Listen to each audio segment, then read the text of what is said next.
So this is what we're making, a wide, flat ring that's precisely soldered.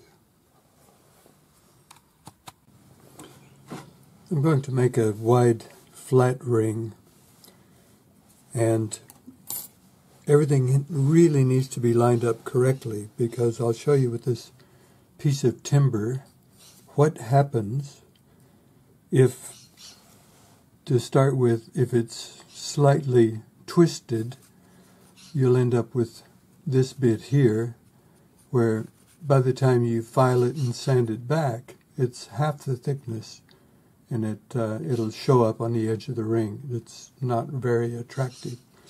So you have to make sure it's not twisted. You have to make sure that when you're bending the ring, you get the ends so that they actually come down and come together like this. Oftentimes people will stop bending when the inside edge touches, and you get a ring that will solder because it's touching here, but there'll always be a gap up on top that you can't clean up. A silver solder in particular won't fill that gap. So you need to keep bending the ends until they come down so they're actually together.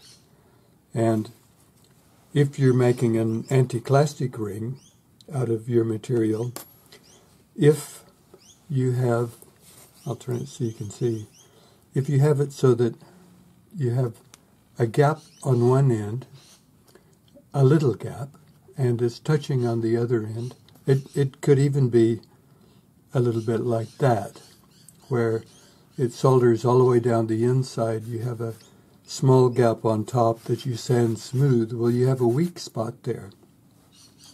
And what happens when you make this into an anti-clastic ring, because the solder is weaker than the metal, it'll crack at that spot. And then it's a real bugger trying to get the thing so that it's correct again, because you have to anneal and cut and file and do all of these weird things. So in the beginning, just make sure that the metal is as close as you can get it to being perfect. Take your time, and one thing you need to do is make sure that the metal is annealed. If you bend the metal and it just springs back, it's not annealed, and it'll be a struggle to bend. If you're using your half-round flat pliers to bend your metal, oftentimes as you're bending, you'll put a bit of a twist in it that is a struggle to get out. I'm going to use the Pepe ring bender because it'll bend it straight, and I'll just show you how that goes. So we'll cut our metal to length and then anneal it. The ring I'm going to make is an R size. It's 1868 inside diameter. My metal is 0.75 thick, so it's 1868 plus 0.75.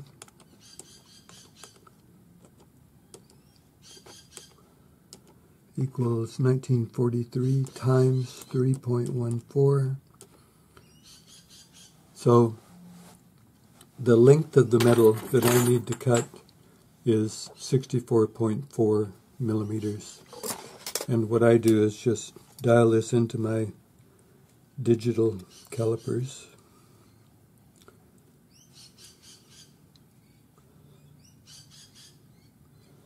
So that's 64.5.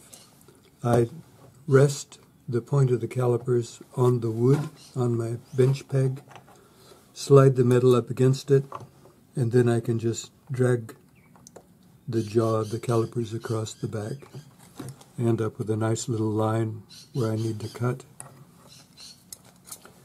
You can use shears for this if you want, but the shears bend the edge down, so it has to be filed back.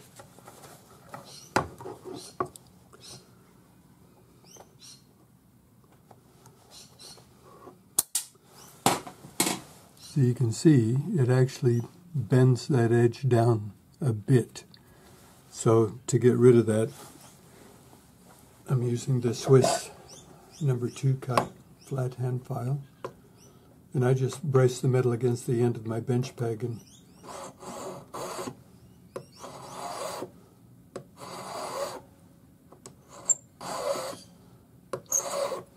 so that's 5 passes that it took to get rid of that little curve. And you just put it against the edge of your file. You can tell whether it's flat or not. If it isn't, make it flat. Check both ends. Because even if it's been cut by a guillotine, it'll have that slightly rounded edge that you need to get rid of to have a perfect join. Then check your length on your calipers again. If it's good, we'll anneal and then bend. So when you're annealing, make sure that your metal is on a clean soldering block. If you're on an old used soldering block that has lots of flux on it, you'll get patches on the back when you're heating your metal.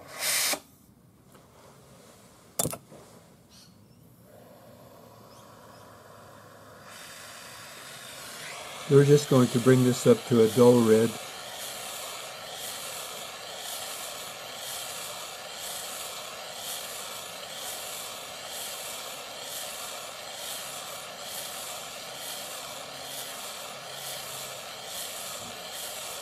So that is a dull red. If you shade the metal, you can actually see the color there.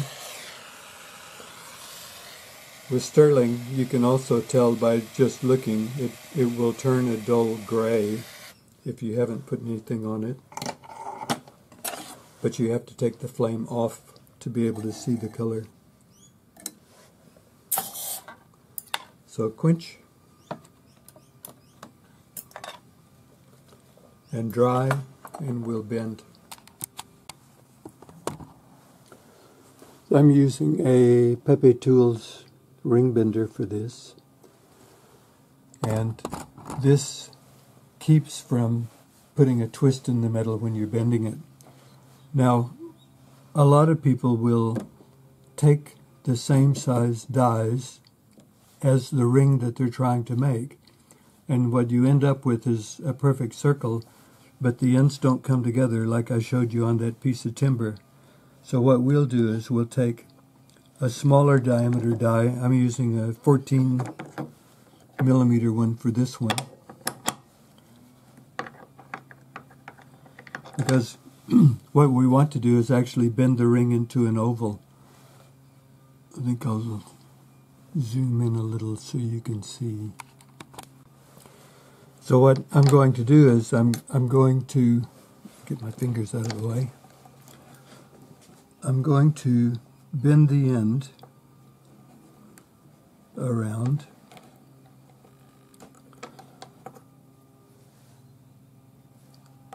and I'm not going to be concerned with making it into a fully round ring. What I want is to bring this around so that the two ends come together flat.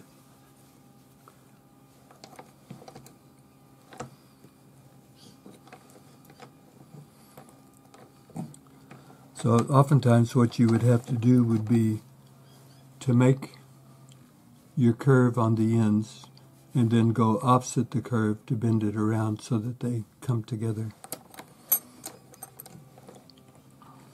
So if you can see the ends coming together here, you can see that they're actually almost horizontal, and then when we finish bending it, it'll pull it together like this so that we'll almost be ready to solder.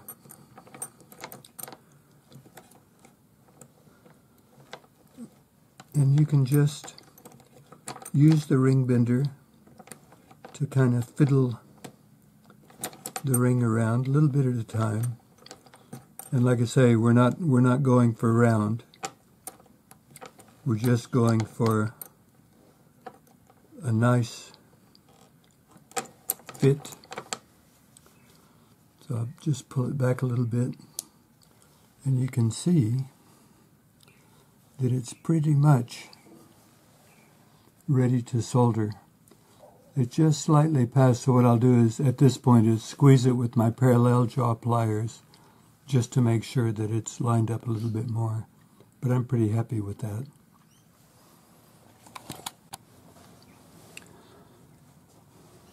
So this was just all done with the ring bender, and you can see it's not round. We don't care about round. What we care about is this lining up perfectly. So I'm just going to squeeze that with my parallel jaw pliers, and that just flattens it out a hair. So now we're ready to solder. So make it, if you still have to play with it a little to get it a little more perfect, do that, because the time spent making it as perfect as you can at this point just saves you that much cleanup. It's pretty good. I'm pretty happy. Just going to hold this in my third hand, joint up. Should be nice and creamy. And then just align above and below the join. You don't need a huge amount. And I'm going to use one large piece of solder up on top. It's about 2 millimeters long. Hard solder.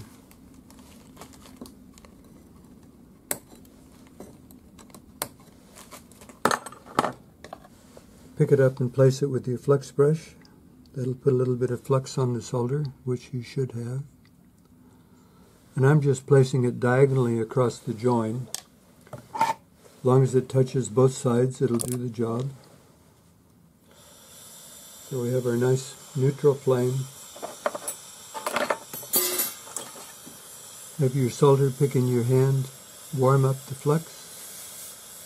Don't heat the opposite side of the ring. If you heat the opposite side of the ring, it'll open up. So you can see I've got my flame on a little bit of an angle. So I'm just circling. And you can see that the solder hasn't melted. And that's what we want. We want the ring to actually come up to the temperature where it'll melt the solder, like that. Then I usually run the flame underneath, blow the solder again, and that will make sure that the solder has gone all the way through. So you can see by looking at the join, it's a good solder join. I don't even have to pickle it. I'll just quench it, show you. So that's the top, and that's a nice clean solder line on the inside, easy to clean up. So now we'll pickle. I'm using sodium bisulfate, and once it's pickled, we'll rinse it off, dry it, and finish it. So I'm out of the pickle. Have a good look at your solder join. This is quite nice. Look at the inside. There's a small clean solder line on the inside. That's what we want. So make sure the metal is dry.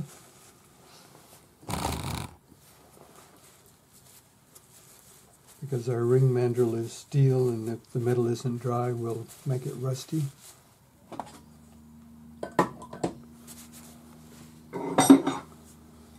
Go on, use your rawhide hammer, because the rawhide won't damage the surface of the metal. It'll just make it round. When it's round, slip it off, turn it over, and do it again. Because the mandrel is tapered, and if you don't do it on both ways, you'll end up with the ring that's tapered. And you can check your ring size at this time. Your ring mandrel should have the sizes on it. I'm good. And with a wide ring, the number on your mandrel should be in the center of the ring. So now We have our ring nice and round. If you did a proper job on this join, it should take just a small amount of work.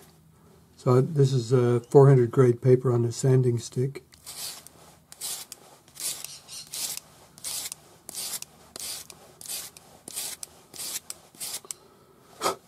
And you can see just by those few strokes that that's going to come clean really quickly.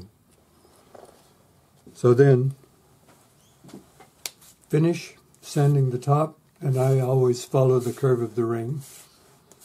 For the inside, I use a split mandrel on my handpiece, and the split mandrel is just literally a split piece of metal holding sandpaper so that you can do the inside of the ring. Always make sure that you're moving this back and forth, otherwise you'll wear grooves in the metal. You could do this with just a round piece of timber, dowel, and with sandpaper on it, but this is quite quick. So now I've tidied up my inside. It's just a matter of sanding the sides of the ring, polishing it, and we're finished.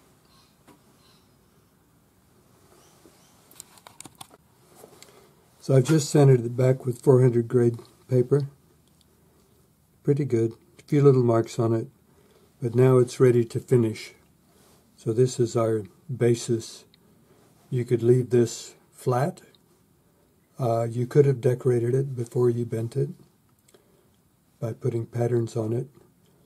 You can make it anti-clastic now, so it's just a good basic ring.